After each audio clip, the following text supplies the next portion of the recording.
बिस्मिल्लाहिर्रहमानिर्रहीम। अस्सलाम वालेकुम। आज हमारा बेसिक टॉपिक तो वीबीटी है, लेकिन हम पीछे डिस्कस करते हैं कि हमारा मेन टॉपिक क्या चल रहा था। हमारा theories of chemical bonding main topic हम डिस्कस कर रहे थे। पीछे तीन चार लेक्चर में हमने देखा कि जो थीरीज़ प्रपोज की गई हैं उन थीरीज़ में सबसे पहले आती है वेस्पर को हमने डिटेल से पढ़ लिया। अब वेस्पर के बाद हमने आगे चलना वीबीटी पे, लेकिन हम थोड़ा सा देखते हैं कि वेस्पर के बाद हमें वीबीटी की ज़रूरत क्यों पेश आई। तो वेस्पर थीरी का बेसिक कंसर्न क्या था कि वो मॉलिक्यूलर ज्योमेट्री एक्सप्लेन करते हैं। ये हमने डिटेल से कर लिया था, इसके पास्टुलेट्स, इसके एप्लीकेशंस और इसका टेबल हमने अच्छे से देख लिया। और उसके बाद हमने बात करते हैं कि मॉलिक्यूलर ज्योमेट्री तो ये बता देती है, लेकिन वेस्पर ये नहीं बताती कि केमिकल बॉन्ड क्यों बनता है और कैसे बनता है। So this is the limitation of VSEPR basically, कि it doesn't explain the nature of chemical bond, how and why the chemical bond occurs.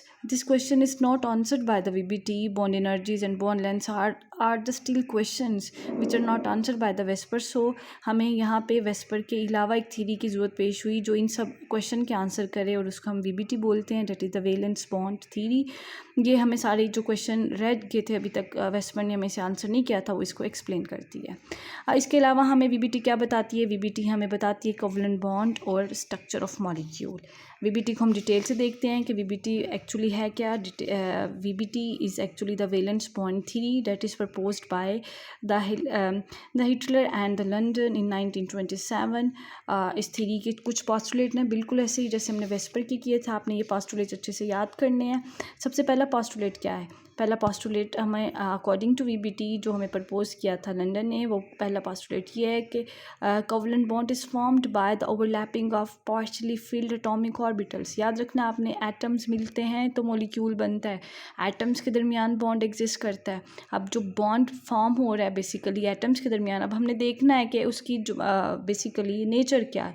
तो उस नेचर को देखने के लिए हमने ये कंसिडर करना है कि जो कोवलेंट बॉन्ड फॉर्म हो रहा है उसके जो फॉर्म करने वाले एटॉमिक ऑर्बिटल्स हैं वो पार्शियली फिल्ड हों, क्योंकि ज़ाहिर है वो कंप्लीट फिल करने के लिए तो ही केमिकल बॉन्ड बनाते हैं ना, अपने आप को स्टेबल करने के लिए. तो फर्स्ट पोस्टुलेट क्या है कि केमिकल बॉन्ड उसी वक्त बनेगा जब ओवरलैपिंग होगी पार्शियली फिल्ड एटॉमिक ऑर्बिटल्स की. ओके, अब ओवरलैपिंग की हम बात कर रहे थे तो थोड़ा सा ओवरलैपिंग को देख लेते हैं.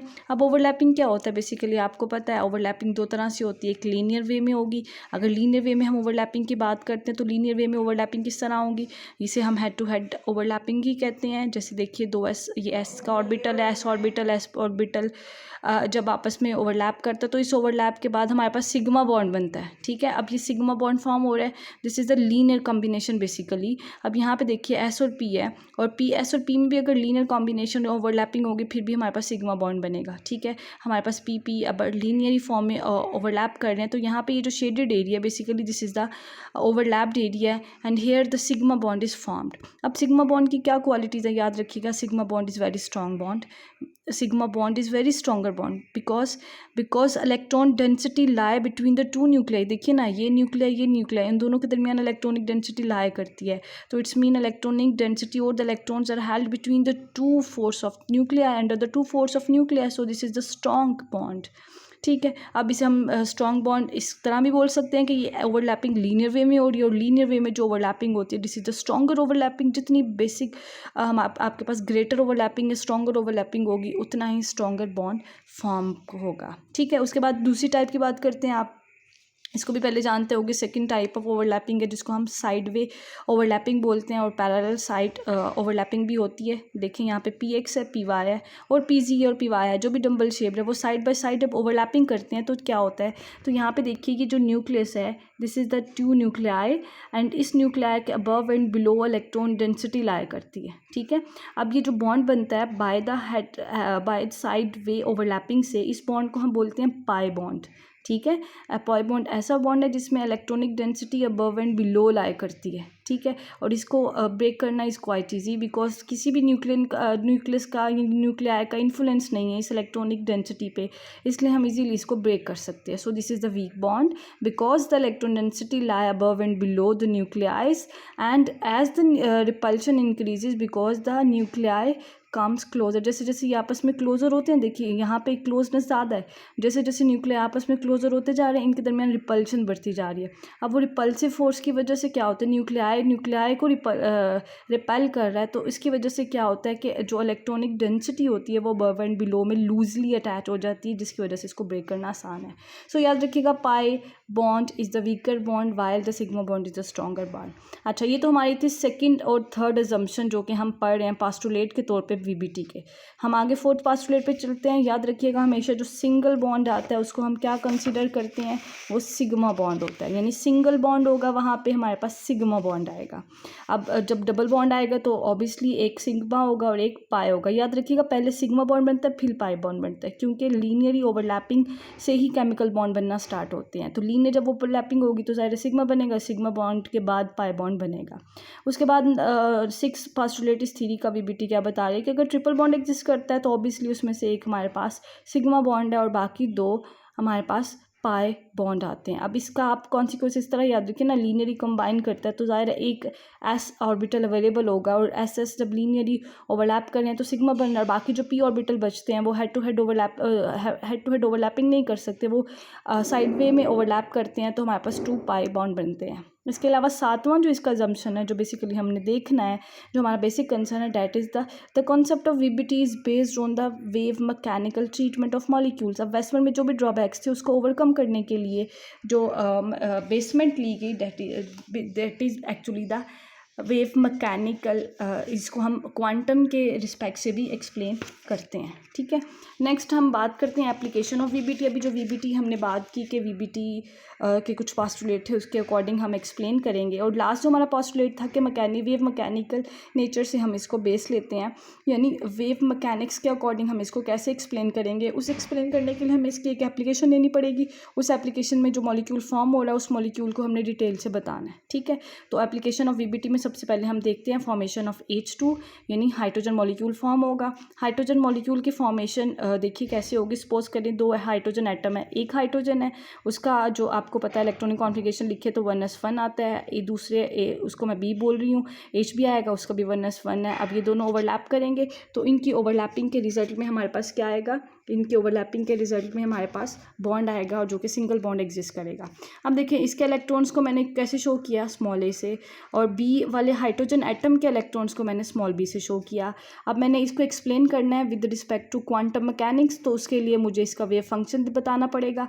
तो हाइड्रोजन एटम जो ए वाला है उसका जो वेव फंक्शन आएगा इलेक्ट्रॉन का, वो हमारे पास इस तरह साइड ए से शो करूँगी, और wave function for the B यानी कि electron of the B hydrogen atom according to theorem of quantum mechanics. यानी क्वांटम मैकेनिक्स हमें बताएगी कि किस तरह जब एटॉमिक ऑर्बिटल आपस में कंबाइन करते हैं तो मॉलिक्यूलर ऑर्बिटल बनता है, तो उसमें क्या होता है कि जो ओवरऑल वेव फंक्शन आता है that is actually the multiplied form of the overall functions, यानी जो भी ओवरऑल फंक्शन अवेलेबल है उन सब की मल्टीपल फॉर्म जो होती है वो हमारे पास टोटल एक वेव फंक्शन आता है सिस्टम का। यानी सिस्टम में जो भी एक सेपरेट इंडिविजुअल कंपाउंड्स या डिस्टिंग्विशल कंपाउंड्स प्रेजेंट है उनका जो वेव फंक्शन होगा उनको आप मल्टीप्लाई करेंगे तो वो आपके पास ओवरऑल सिस्टम का वेव फंक्शन आएगा।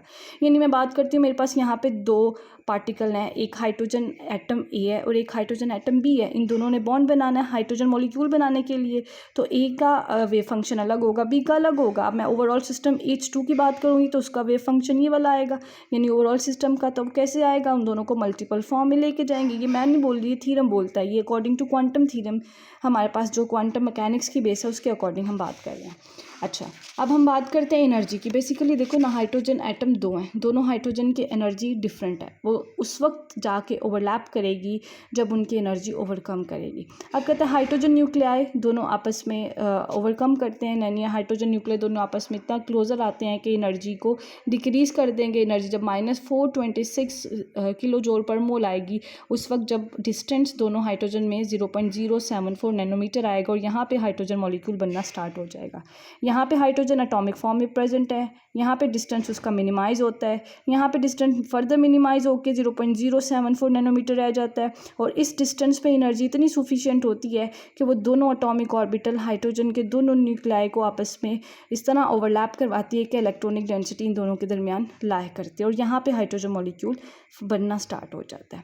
अब यहाँ पे हाइड्रोजन जो मॉलिक्यूल बनना, याद रखिएगा ये हाइड्रोजन का एक एटम है, ये हाइड्रोजन का एक एटम है। अब इसमें जो न्यूक्लियाई है, दोनों न्यूक्लियाई आपस में रिपेल करेंगे because same charge is already repel each other, और इसका इलेक्ट्रॉन इसके इलेक्ट्रॉन को रिपेल करेगा, तो so there is a repulsion forces between them. इसके अलावा अट्रैक्शन भी होगी, इसका इलेक्ट्रॉन इसके न्यूक्लियाई को अट्रैक्ट करेगा, इसका न्यूक्लियाई इसके इलेक्ट्रॉन को अट्रैक्ट करेगा, so there is also the attractive forces between these atoms of the hydrogen. So ये हमारे पास अट्रैक्टिव और रिपल्सिव फोर्सेस चलती रहती हैं। अब इन अट्रैक्टिव और रिपल्सिव फोर्सेस का जो बैलेंस आता है वो कब आता है, जब इंटर न्यूक्लियर डिस्टेंस 0.074 नैनोमीटर हो जाता है। अब ये वो डिस्टेंस है जिसको याद रखना आपने, मॉलिक्यूल फॉर्म में जब भी H2 आती है तो उसके एटम के दरमियान जो डिस्टेंस होता है वो 0.074 नैनोमीटर ही होता है। ठीक है, तो इसका क्या बात है, हम अभी जो बात कर रहे थे कि इलेक्ट्रोस्टैटिक इंटरेक्शन आ रही है, यानी एक न्यूक्लियर दूसरे के इलेक्ट्रॉन को अट्रैक्ट करता है और एक न्यूक्लियाई दूसरे के न्यूक्लियाई को रिपेल करता है। This is also basically the electrostatic force of attraction और द रिपल्शन। अब यहाँ पे जब हम एनालिसिस करते हैं इलेक्ट्रोस्टैटिक एनालिसिस, तो इस एनालिसिस के बाद हमें पता चलता है कि हमारे पास ये दोनों जो न्यूक्लियाई थे, हाइड्रोजन का ए और हाइड्रोजन का बी, ये दोनों हमारे पास जो पार्टिकल्स हैं that is actually the distinguishable, यानी मैं कह सकती हूँ कि न्यूक्लियाई ए का और इलेक्ट्रॉन बी के आपस में अट्रैक्ट करते हैं। ठीक हो गया, लेकिन ये नहीं हमें पता चलता कि इलेक्ट्रॉन दोनों में से किसका आ सकता है। ठीक है, so we really do not know about how the electrons of which nuclei actually participate in forming the attraction with the nuclei. So according to the quantum mechanical description, यानी ये जो हमारे पास डिस्क्रिप्शन आ रही है कि किसका न्यूक्लियाई पहले participate करता है, उसके अकॉर्डिंग जब हम एक्सप्लेन करते हैं तो उसके हमारे पास बेसिक पोस्टुलेट आते हैं, उसके अकॉर्डिंग हम एक्सप्लेन करेंगे क्वांटम के अकॉर्डिंग कि किस न्यूक्लियाई का कौन सा इलेक्ट्रॉन रिपेल और अट्रैक्ट करता है। तो उसके लिए हमें क्वांटम बेस्ड एक इंटरेक्शन पढ़नी है। अभी जो मैंने आपको कब बताया, आपको सामने नज़र आ रहा होगा, this is the energy distance graph. अब इसी एनर्जी डिस्टेंस ग्राफ को मैं क्वांटम बेस्ड आपके सामने रखती हूँ। तो देखिए यहाँ पे ये जो हाइड्रोजन एटम से मॉलिक्यूल बनने तक का एक आप कह सकते हो कि एक रिएक्शन टाइप है, यानी हाइड्रोजन के एटम से मॉलिक्यूल जो बन रहे हैं बेसिकली वो एनर्जी से डिस्टेंस तक किस तरह हम क्वांटम बेस में एक्सप्लेन करेंगे। तो कहते हैं हमारे पास तीन basically according to quantum assumptions आती हैं। एक, जब सारे जो पार्टिसिपेटिंग हमारे पास एटम्स के वेव फंक्शंस हैं वो आपस में एक एडिटिव रिलेशन दे रहे होते हैं। ठीक है, जहाँ एनर्जी जाके इतनी ऑप्टिमाइज हो जाती है कि हाइड्रोजन मॉलिक्यूल फॉर्म हो जाए। और एक वहाँ पे हमारे पास नॉन बॉन्डिंग टाइप, यानी नॉन बॉन्डिंग यानी रिपल्सिव, जब ये रिपल्सिव फोर्स आ जाती है तो हम इसको वेव फंक्शन नेगेटिव के फॉर्म में शो करते हैं। और जो हमारे पास अट्रैक्टिव फोर्सेज आती हैं यानी एक बॉन्डिंग फॉर्म शो करते हैं, उसको हमने पाई वेव फंक्शन पॉजिटिव से शो करना होता है। और जो एक जनरलाइज रूल है कि हमारे पास जितने भी सिस्टम में अवेलेबल वेव फंक्शन है उन सब के सम पे डिपेंड करता है, उसको हमने मल्टीपल से शो करना होता है। यानी ये जो डॉट है ये एक्चुअली बता रहा है कि इसका मल्टीपल आ रहा है। ठीक है, तो हमने जो basically assumption the equation number 2 देखिए, कहता है ये इक्वेशन नंबर 2 हमें बताती है कि एक सिस्टम में हम अनसर्टन है कि किसका इलेक्ट्रॉन किसके न्यूक्लियाई के साथ इंटरेक्ट करता है। यानी हमारे पास ये भी पॉसिबिलिटी आ सकती है कि जब इलेक्ट्रॉन ए का इन्वॉल्व हो और बी वाले एटम का इलेक्ट्रॉन बी, और ये भी हो सकता है कि हमारे पास ए न्यूक्लियाई के साथ बी वाले का इलेक्ट्रॉन हो, क्योंकि इलेक्ट्रॉन तो एक जैसे है ना। We are uncertain about the exact position और the location of the electron in which the nucleis lie, यानी कौन सी न्यूक्लियाई के साथ कौन सा इलेक्ट्रॉन एक्चुअली एग्जिस्ट कर रहा है, हम उसके बारे में अनसर्टन है।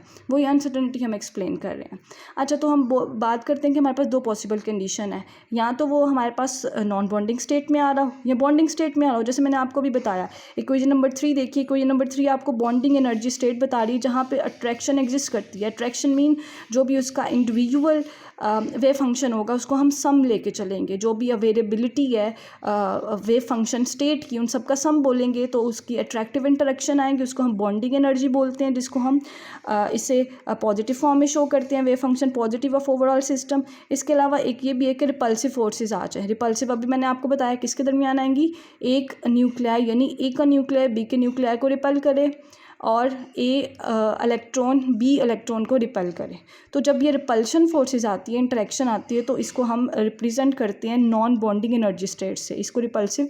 और अभी मैंने जो आपको डायग्राम दिखाई यहाँ पे हमने एन स्टेट से उसको शो किया है, ठीक है। और बी को हमने किससे शो किया है, बी को हमने बॉन्डिंग एनर्जी स्टेट से शो किया। तो बेसिकली अगर बात की जाए तो वीबीटी इसके अलावा हमें ये तो वीबीटी ने हमें बता दी कि केमिकल बॉन्ड किस तरह बन रहा है। अब हम नेचर ऑफ केमिकल बॉन्ड अगर देखनी हो तो ये भी हमें वीबीटी एक्सप्लेन करती है। कैसे करती है, वो कहते हैं अगर आपके पास इस स्टेट में वेव फंक्शंस आ रहे हैं तो इसका क्या मतलब है, ये देखो यहाँ पे एक जो हाइड्रोजन एटम ए वाला है उसके साथ अगर इलेक्ट्रॉन है, हाइड्रोजन एटम बी वाला, बी का जो इलेक्ट्रॉन है वो भी ए के पास है, तो इसका क्या मतलब हुआ, यहाँ पे हम स्टेट ऑफ और the nature of ionic bond भी एक्सप्लेन कर सकते हैं। कैसे एक्सप्लेन करेंगे, हम बताएंगे कि यह आयोनिक बॉन्ड कैसे बना है, क्योंकि इलेक्ट्रॉन्स जो हैं दोनों हाइड्रोजन एटम जो ए वाला है उसके नियरेस्ट है, यानी ए में ज़्यादा एबिलिटी है कि वो अपनी तरफ दोनों इलेक्ट्रॉन को अट्रैक्ट कर सके। अगर इस स्टेट में वेव फंक्शन है तो इसका क्या मतलब हुआ, इसका ये मतलब हुआ कि आयोनिक बॉन्ड की ऐसी नेचर है जिसमें दोनों इलेक्ट्रॉन्स हाइड्रोजन बी वाले के न्यूक्लियस के नज़दीक है, ठीक है। तो इसका मतलब ये हुआ कि यहाँ पे आयोनिक बॉन्ड एग्जिस्ट कर सकता है। अब आयोनिक बॉन्ड एग्जिस्ट करता है तो ऑब्वियसली नेचर ऑफ बॉन्ड बता रहा है वो आयोनिक है, तो इसका क्या मतलब हुआ, इसका ये मतलब हुआ कि वेव फंक्शन जो दोनों फॉर्म में प्रेजेंट थे हम उसका क्यूम्यूटेटिव इफेक्ट यानी कि उसको सम अप करेंगे।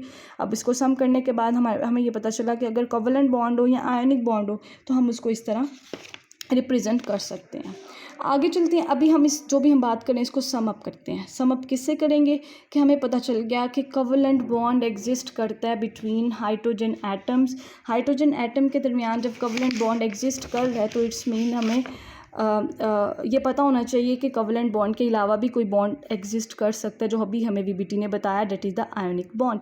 अब आयोनिक बॉन्ड बनेगा तो वो कह रहे हैं यहाँ पे हाइड्रोजन एटम की स्टेट्स क्या आएगी, ज़ाहिर एक कैटाइन होगा एक एनाइन होगा, दोनों अट्रैक्टिव फोर्सेस से अपोजिट चार्जेस में अट्रैक्ट करेंगे। अब ये नहीं पता कैटाइन ए का या बी का, तो दोनों फॉर्म एग्जिस्ट करती हैं। ये रेजोनेंस हमें स्टेबलाइज स्ट्रक्चर बताता है, ये भी वीबीटी हमें एक्सप्लेन करती है। तो वीबीटी ये बताती है कोवेलेंट या आयोनिक बॉन्ड स्ट्रक्चर एग्जिस्ट कर सकता है H2 मॉलिक्यूल में। अब ये जो हाइड्रोजन मॉलिक्यूल की हमने एक एग्जांपल ली उसको वेव मैकेनिक्स से एक्सप्लेन किया।